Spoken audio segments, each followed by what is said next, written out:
That's right. We're seeing this across the country. According to NBC, the FBI, Homeland Security, even NYPD have issued internal bulletins in the past few days warning about potential violence in the midterms, and not just through Election Day, but in the days that follow as well.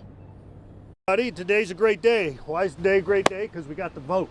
We got the vote. There's candidate Joe Lombardo running for governor, and Sheriff Joe Lombardo still in charge of Metro Police, after casting his ballot in early voting on Thursday, answering questions afterwards about the bulletins being issued by agencies like FBI and Homeland Security. Warning about potential midterm violence. Have you done the same as sheriff with Metro? Yeah, we did. We had a all-hands meeting with all the alphabet agencies that you listed and ensured that we had integrity at the polling locations, at the warehousing location. As of now, Sheriff Lombardo saying no issues in Clark County. But over the weekend, his opponent, Governor Sisolak, not attending the Nevada Day Parade, drawing criticism from the GOP. But the governor telling News 3 it's because his security detail warned him not to go. I can't get into the specifics about it because that's a security protocol, but they have total veto power over anything I do or any place I go. And when they say don't go somewhere, don't be in a certain place, I follow that through. In February, a man threatened the governor and his wife while at a Las Vegas restaurant. Months later, Sheriff Lombardo verbally accosted while at an education event. All of this bringing to question the safety of public officials as Election Day nears, especially after the attack on Speaker Nancy Pelosi's husband in their California home. Sheriff Lombardo questioning the Nevada Day intel from the governor's security team, but admitting safety for all officials is necessary. Are you worried about officials being targeted through Election Day? Well, that's always something that's back of mind, right? You have to ensure your security, and we have to ensure that we have integrity of our elected officials and concern for their safety, because they're governing for the entire populace. There is always security here at Grand Sawyer, but yesterday it was just the governor and his family trying to get a bite to eat. The governor has eaten here before. It's about 5 p.m. Sunday, and as Steve Sisolak and his family walk into Lindo Michoacan to get a table, a man in a red T-shirt approaches. The restaurant tells me the guy had been with a group finishing dinner. You're Steve Sisolak, right? Right. This is amazing. I can't tell you what a piece of you are. Sorry to hear that. You New World Order traitor. You're in here without security? Woo! I want to second that. Yeah, you.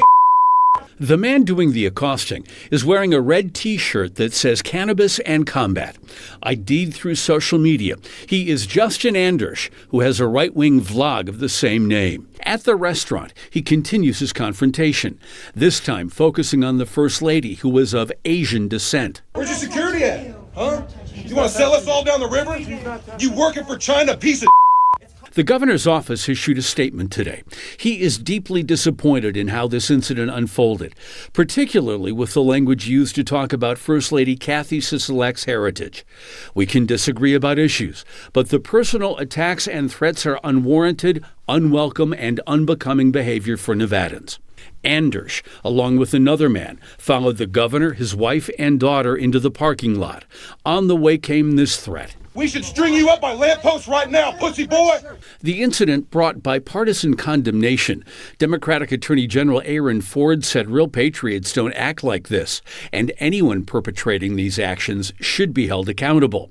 The Nevada Republican Party said there is no place for this type of behavior. To all Nevadans frustrated with the governor, the time and place to take out your frustrations will be in November at the ballot box, the GOP said.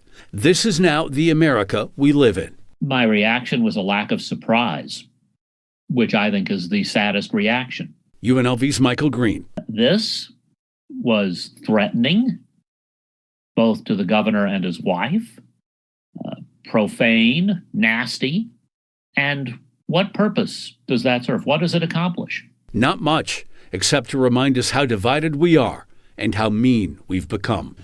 The man in that video, he does not regret what he did confronting Sheriff Lombardo and posting the video publicly, but he says he does regret some of the language he used because it takes away from the issues he was trying to criticize.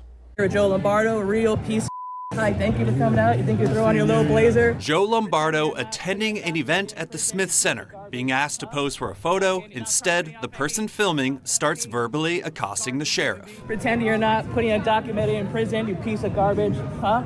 Not profiting off of hate, not profiting off of hate. In the video, Lombardo tries to distance himself. The man filming, identified as Sean Navarro, he's a member of the Las Vegas Democratic Socialists. He says the video wasn't planned, but after sitting next to Lombardo all evening, he felt compelled to say something. Pretend that he's not doing these horrible things, that he's like the adult Republican, he's the respectable Republican.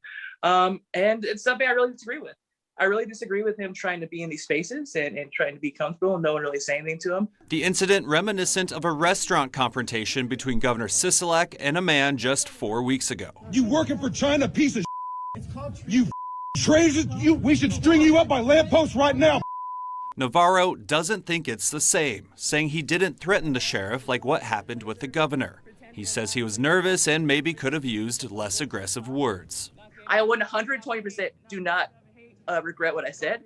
I said it with my chest. I would say it again. I regret not saying more. That honestly was me at like 50%. I wanted to say a lot more, but I was trying to be a little bit, I didn't want to be too loud and disruptive. The confrontation drawing condemnation from Republicans and Democrats alike. Governor Sisolak tweeting, "I condemn this rhetoric in the strongest terms." And with so many unaffiliated voters in Nevada, some say social media posts like this could backfire. All you're doing is trying to gin up their interest. But does it have the opposite effect in terms of winning support? It probably does.